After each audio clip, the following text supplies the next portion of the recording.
Welcome to the Throttle Up Leadership Podcast. Our theme for 2026 continues.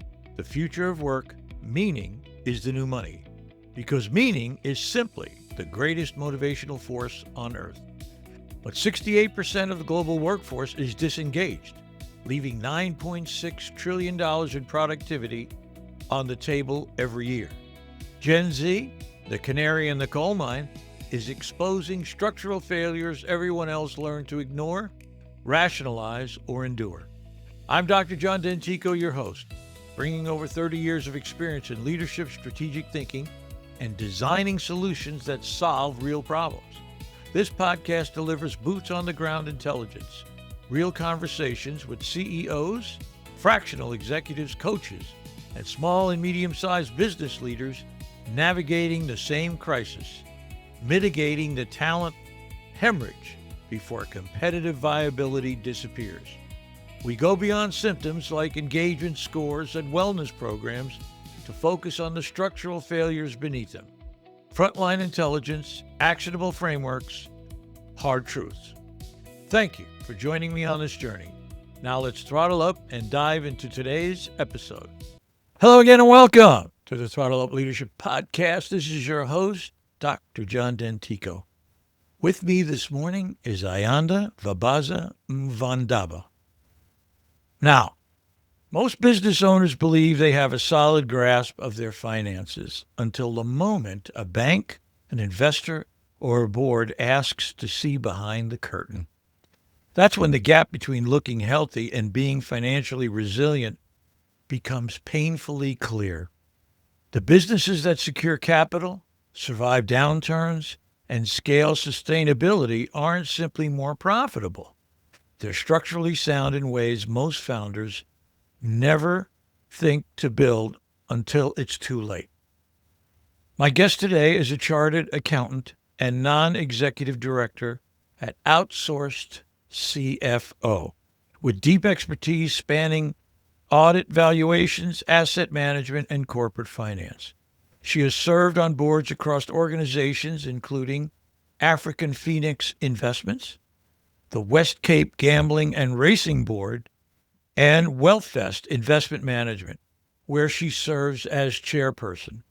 She works directly with founders and leadership teams to close the gap between where their business is and where it needs to be to attract capital, withstand scrutiny, and grow with confidence. And I want to welcome Ayanda from South Africa today.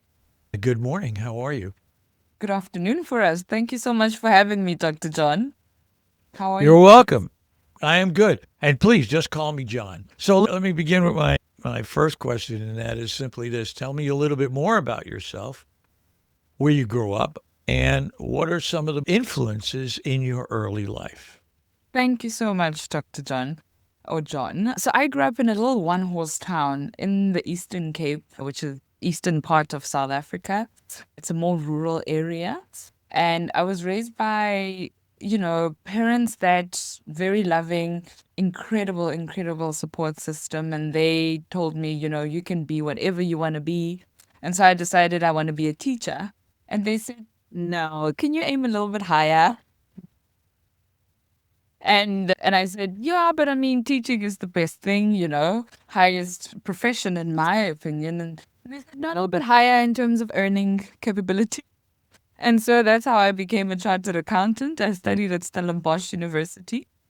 I started out my career with an audit at KPMG, where I specialized in financial services.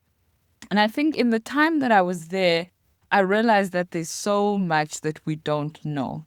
Until you're on the inside and you're looking at a business, a large bank or an insurer or that kind of an asset manager, there's so much that we actually don't know when we're on the outside looking in.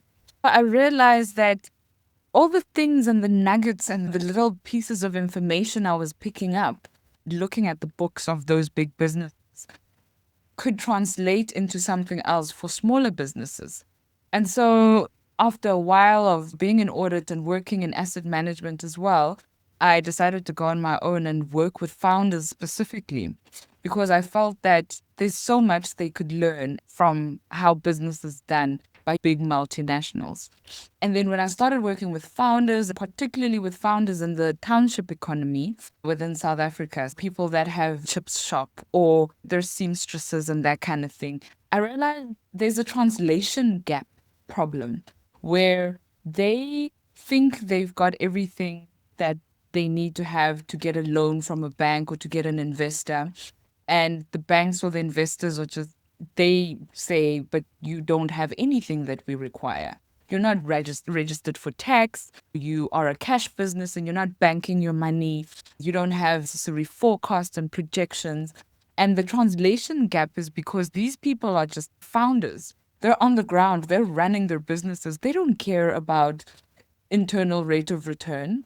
They don't care what that looks like. They are just trying to sell as many fish and chips as they can to make it to the end of the month and make sure that they can pay staff. And the banks don't understand the importance of a founder mentality and an entrepreneurship spirit, right? Because that's the thing that keeps them going. And so I thought, let me bridge the gap. Let me provide the translation. And I mean, in South Africa, we also have 13 official languages. So there literally is a translation gap, you know, from a language perspective as well. And so I decided, let me get a team together that can speak all 13 languages and make sure that we're able to translate what is required from an investor, from a banker, from a VC perspective that can get our founders and those small businesses to the next level of growth and the ability to scale. And so that's me in a nutshell. Wow, that's great. That's an amazing accomplishment, especially when you talk about the language barriers and getting people who can take the information and knowledge that you've gained and translate it to the mom and pop shop, as we say, so that they can find an investor or grow their business to something bigger than what they presently have. So that's really, really terrific. Let me ask you this question. This might be the single most misunderstood concept in small and medium-sized businesses. That is cash flow versus profit. Okay. Can you walk us through a real scenario without naming names where a business looked profitable on paper, but was quietly heading toward a crisis? What signals were there that the leadership team or the leaders had missed? I think even as an accountant, you look at a profit and loss statement, which gives you cash and non-cash items, right? So there you've got depreciation of assets going through your profit and loss statement. You've got amortization. Then you've got changes in your deferred tax. And all of these are non-cash items. And they can make your bottom line look good or look bad. But it actually doesn't speak to the thing that drives the business, which is cash. And that's why we say cash is king. And I've had a couple of instances where people are saying, but my EBITDA, earnings before interest, tax, depreciation, amortization, is looking great. But they are zero in the bank. There's nothing in the bank. They don't have anything that they can use to pay staff at the end of the month. They can't service their loan, for example. And that's because you have to look at the metrics in conjunction with each other. You can't just look at one thing. And I think historically, when VCs would go out and look for businesses to invest in, they'd say, oh, you need to be making profit for the past 8 years, for example. And what is that profit? What does it actually mean? Does that mean that you have cash in the bank? Does that profit tell you that you'll be able to service a loan or pay dividends or pay interest or pay staff? No, it doesn't. It's a historical figure and it's an accounting figure, but it's not a figure that tells you how much time do you have left before you have to close up shop. What is your runway when it comes to your cash utilization?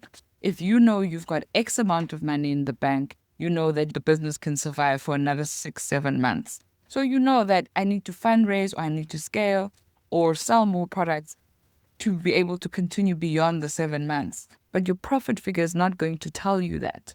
And so I always encourage founders and entrepreneurs that you need to look at these things all in conjunction with each other and not just one metric. Another metric that a lot of people miss would be your customer acquisition cost. How much money and effort and time are you spending to acquire a single customer? Because that also makes and breaks your business, but it has nothing to do with your profit and loss at the end of the day. Yeah. And when there's downturns in the economy, and people are reluctant to spend money, what people sometimes don't realize is it takes twice the amount of money to get a new client. Yeah. I remember reading a statistic some years ago that said that the companies that survived an economic downturn were the ones who were not reluctant to spend more money on marketing and sales in order to bring in the customers. What they realized is they had to spend more money to do it. So if they were spending, here's an example, $100, $100, for example, to get a new customer, they might have to spend $150 in effort to get a new customer. A lot of times people don't see that hidden item is marketing, and the sales part actually goes up. Any reflection you have on that? Yeah, absolutely. Even time that you spend as a founder speaking to potential customers. We sometimes view marketing and advertising as billboards or on Facebook or meta ads and that kind of thing. But I would need to take into account an hour of my time spent trying to convince a customer to come and be my client. And that's marketing and advertising. It's no Yeah. longer just flyers that we're handing out at a traffic light. It's also the time that I would spend talking to you, John, and saying, please come and be my client. Right. I get that. Let me ask you this question. I'm curious. What does a non-executive director actually contribute that an executive team can't give themselves? I would say it's a bird's eye view, John. I think the executive team is so much in the detail. One, and two, in silos, right? So one exec in charge of people, one in charge of sales, etc. And so they work in silos. And they also often struggle to take a step back and look at the business as a whole, but not look back and say, oh, what is last month looking like? But saying, what is the strategy for the next 2, 3, 4, 5 years? Are we, do we need to pivot? Do we need to rethink or reimagine our product or our services? And so, as a non executive director, that is what I do. I take a bird's eye view. They come in with the reports, they present everything, and then I say, but marketing said this and HR said this, but finance is saying this. And these things aren't speaking to each other. And what does the next 2, 3 years look like? And I think it's easy for them to get so bogged down by the day-to-day detail of the work that they're doing that they don't realize that they have to think beyond themselves. Because ultimately, my job as a non-executive director is to make sure this company can outlive us all. And that means sustainability is top of mind. Sustainability of the market segment that you're in, of your customers. Do your customers still have money? Are people struggling out there? Sustainability of the talent within your organization. Is the product still relevant or is it not relevant anymore? So that's the value that I would bring to the table. Yeah, I get it. I understand. One of the biggest growth areas in the fractional world, and I had Sarah Daw, the CEO of the Liberty Group in the United Kingdom, on my podcast, terrific guest. And we were talking about the growth of CFOs, the fractional CFOs, bring them in to a company that can't, maybe doesn't want to afford a full-time CFO, but bring them in and give them a look, give them the opportunity to look at it from the outside. One of the things that I just revolve around all the time, I'm just so gripped with this notion, is having a strategy, having a real company or organizational strategy, one that's clear and for most of the people to remember in the organization. I think too often we see mission statements, for example, as representing the company's outward look to the world. This is who we are. Aren't we great? Buy our stuff, that kind of thing, as opposed to the people inside the company. The people are their mantra, their reason to come to work every single day. So I see this as something that has to get done. It has to resolve. Even in a small business, you really have to know why you're there. What are you trying to do? Do you ever find those kinds of conflicts when you're looking at the financial picture? And especially since you commented on this, and I thought it was great. The bird's eye view as a non-executive director, right? You're up here, you're looking down and saying, wait a minute, we got an issue here. How do you, if you do, how do you rectify that with an organization's strategy, especially if the strategy is not clear, if it's not concise and clear to everyone who's serving that organization? So one of the things that I would do typically when I join an organization as a non-executive director or I work with founders is to ask the people, what is the company's mission? What are you trying to do here? Please write it on a piece of paper.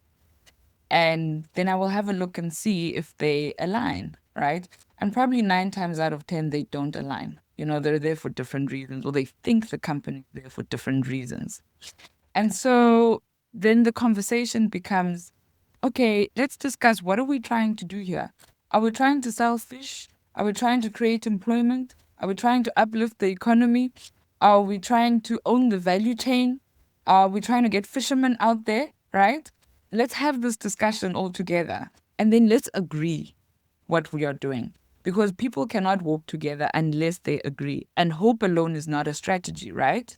And so let's define that strategy as a team and tell me, what is the strategy? If you're an exec team of 10, let's discuss it. I'll facilitate the conversation, but you need to agree and tell me what is the strategy. And then I can comment on the strategy. But I can't on a fragmented strategy. It has to be aligned. I even do it with government entities, public entities. And for example, the Department of Education is there to provide education. But you'd be amazed, John, how everyone that works has a completely different view of why they're there. Other people think they're there to make textbooks, develop curriculum, build more schools. And so it's so important that I have that conversation before even the first board meeting, because otherwise we're wasting time if you cannot comment on the strategy and if not everyone agrees. I'm working on some trainings. I'm getting ready to release some trainings on maven.com, which is a cohort training site. One of the things I'm focusing on, and I would love to get your reflection on this, so I'm going to make a statement and you just come back however you want, is take an organization, and I think this point you just brought up about the education department is so relevant, and I'll just say that on the side and then come back here. And that is this. If an organization has a good mission statement, that's clear. That's exactly what we want to do. It is my belief that the finance department or the finance group should have their own mission statement that keys off of the organization's mission statement. In other words, here's the organization's mission statement. Oh, by the way, here's our mission statement that says this is how we support the overall organization's mission statement. So we're not just guided by this generalized idea of, oh, well, we just do finance, or, we make sure the numbers are right.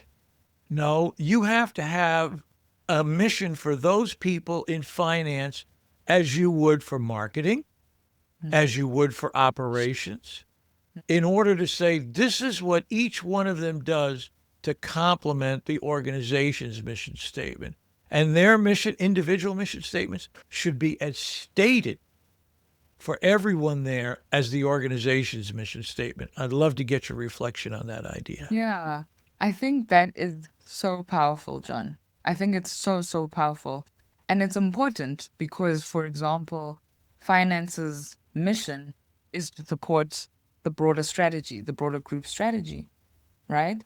And so if we decide as an exec that our strategy is to be the best priced fish and chips, finance has to support that by pricing correctly and by making sure that the agreements with the suppliers enable us to be able to price the fish and chips the best way that they can.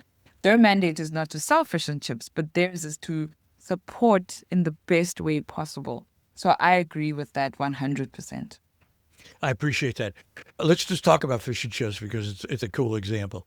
So if the organization wants to sell fish and chips to be a bigger player in X market, for example, residential, or maybe expanding to supply fish and chips for a catering kind of meetings or different things like that, then the finance department has to price it so, in effect, they can accomplish the catering market or someone shopping after work for fish and chips who's coming in, picking up some fish and chips before they go home and have dinner. The pricing becomes very interesting from a financial perspective, depending on what market the organization itself is targeting. Does that make sense to you? Absolutely. Absolutely. And you also need to, part of your strategy, decide what market are you playing in. Is it high end, or are you trying to be affordable?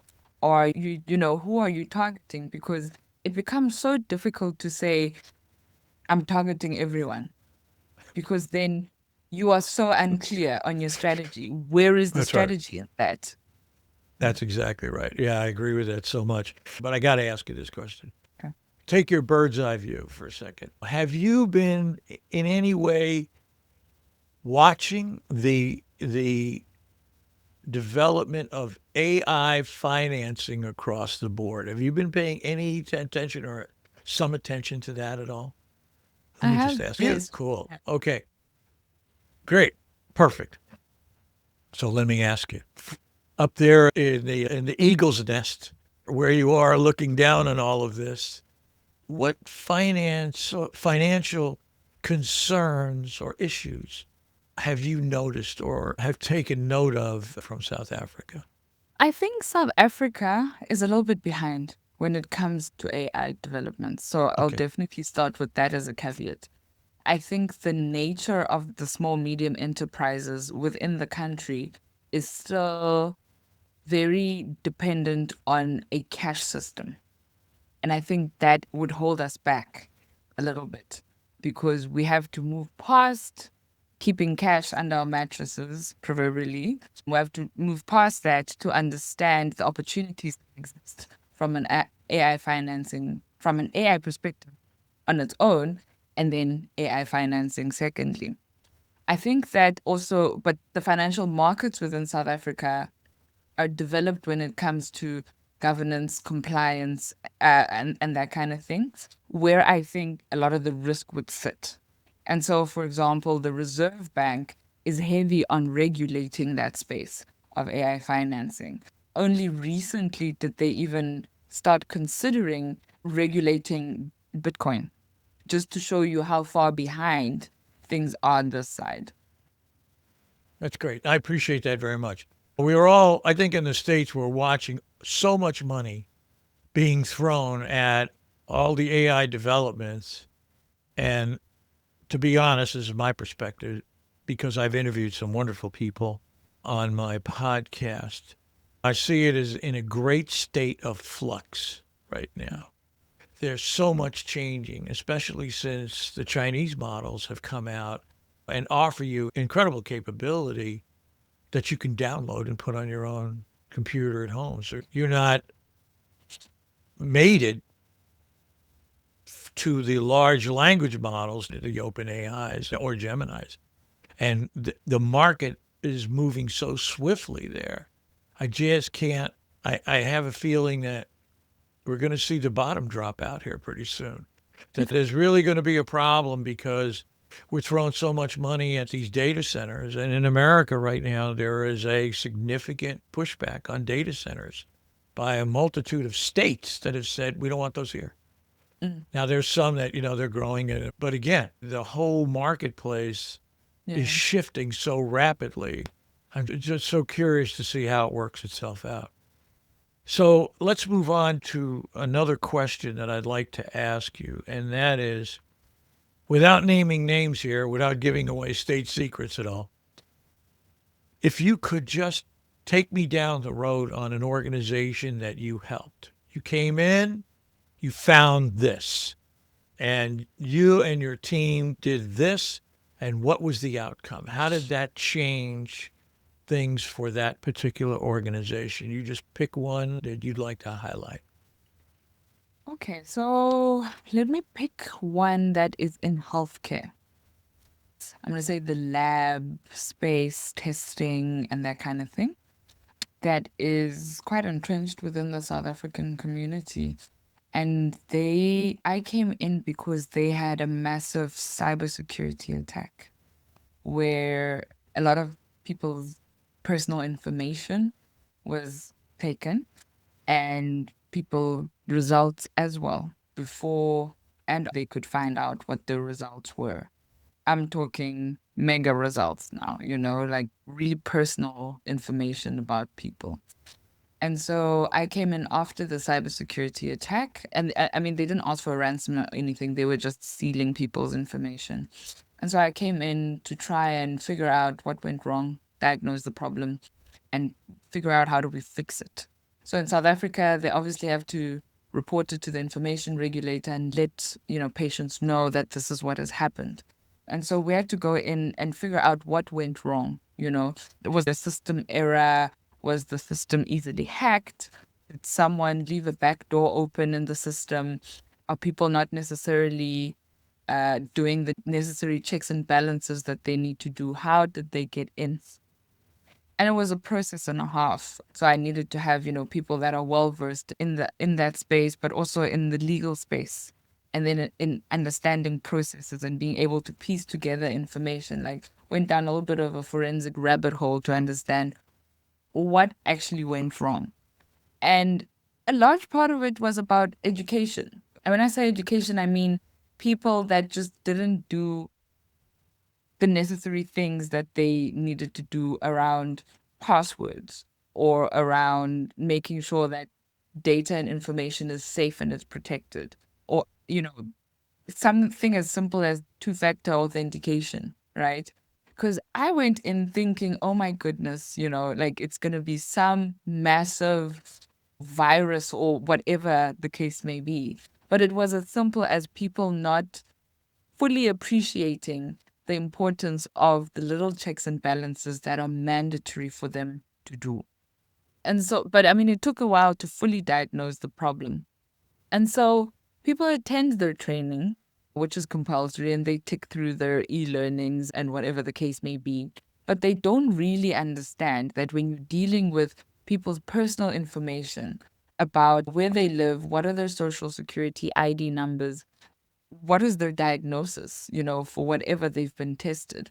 It's such personal information that you have to go above and beyond to protect that information. So what we first needed to do is to make sure that there's no way around the checks and balances. You can't move on to the next step unless you put in the necessary protections of information.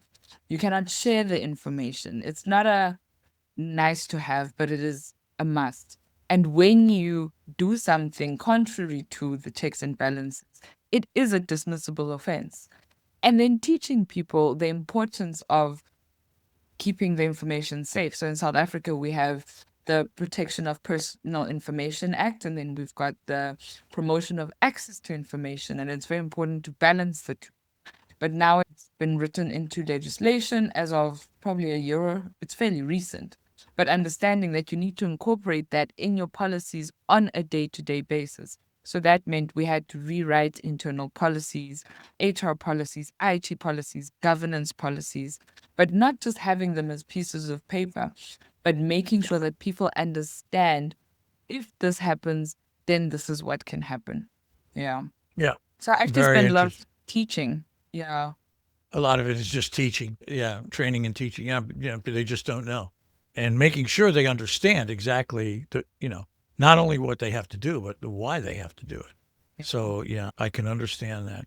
Let me ask you this question. I'm going to switch back to the founders, for example. When you're working with founders in company, is there something that you found, maybe a trait or a thread that runs through the founders where they tend to avoid facing sort of the same thing? In other words, is there something that they say they kind of are reluctant to look at or to get on board with that you find maybe a commonality with founders that you have to kind of bring them around to kind of understand what it is they're not only what they're trying to do, but how they have to operate in the environment? Founders by nature, being entrepreneurial, they just want to go out and sell whatever their business is, sell their services, sell their fish and chips. And things that end up lagging behind are going to be the boring compliance things, and then it's going to be, I'll look at it next month. Or, oh, I don't have time for this. I need to win new clients. And so all the compliance things, whether it's tax or filing on our side, registered companies need to file sort of annual returns and that kind of thing. Or even employees tax, making sure everything reconciles. It becomes later's problem. It's later's problem. And then suddenly when they're trying to fundraise, it comes back to bite them because they're non-compliant. And so those are the little things that I try to teach in real time. The same effort that you're going to put into trying to get a new client, you have to put into compliance, because that is one of the things that can hold you back from being able to get funding to scale your business. Yeah, I can understand that. That they want to do what they consider to be the fun thing. They want to do the fun thing.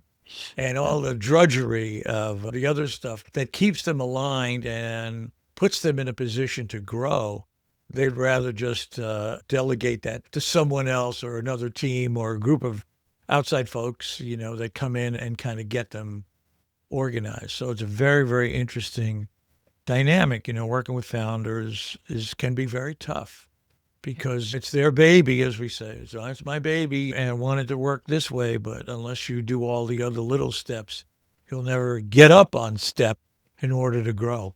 So it's very, very interesting. Let me ask you this question. Across the different industries you sat on boards for, is there one mistake you've seen leadership teams make again and again, regardless of the sector? It sort of goes along with the founder's question, but really more from an organizational perspective. Is there something, when you sit on the boards, you see the same thing kind of cropping up? I think two things, John. The first will be when it comes to cost cutting, the assumption that you have to cut staff to save costs, whether it's cut their salaries or retrench. There's an assumption when the board says, oh, we need to embark on cost cutting, immediately it goes to let's cut staff or retrench people. Because it's easy. Yeah. It's easy, right? It's easy to cut staff. It's easy to cut salaries. And that to me is just so terrible. But go ahead. I'm sorry.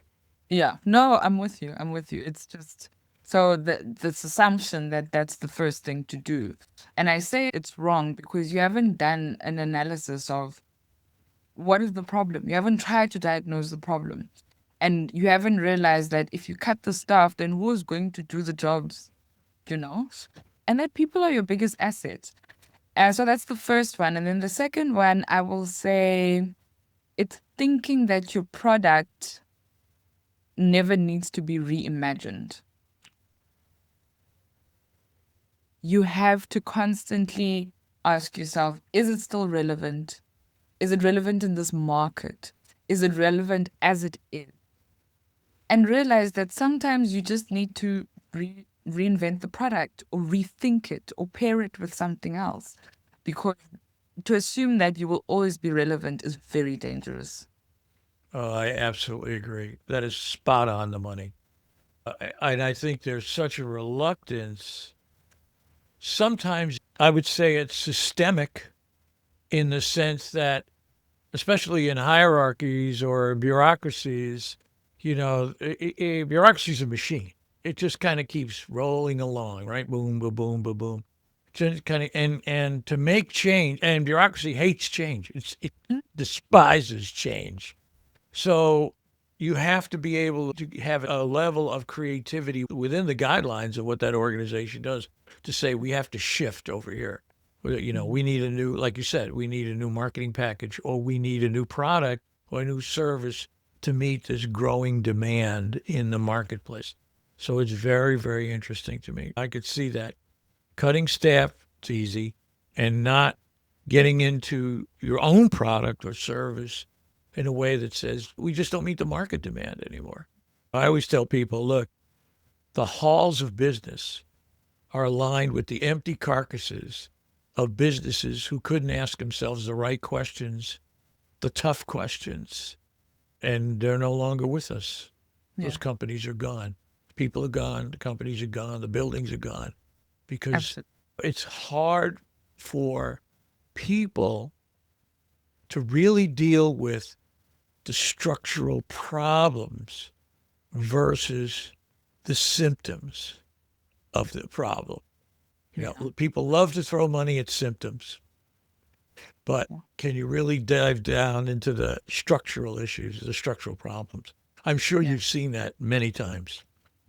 I mean, people will say, let's spend more on marketing instead of understanding the product and that maybe the issue is with the product. I know, You what a know? concept, huh? You mean the product could be bad? Well, the market shifted. Let's go. You know, that kind of a thing. It's just, let's go. You know, it's like, we got to move. We got to make a change. Yeah. So it's very, Yeah. very interesting. Well, we're getting close to the end here. So I want to ask you my last question, if I can, and that is, what does the future hold for you? Where do you see yourself going as South Africa comes into more and more of the needs of the organizations today, as the organizations change, as your marketplaces change? Where do you see you and your team going? I think there's so much potential within South Africa. And I think that, we've got high unemployment, right?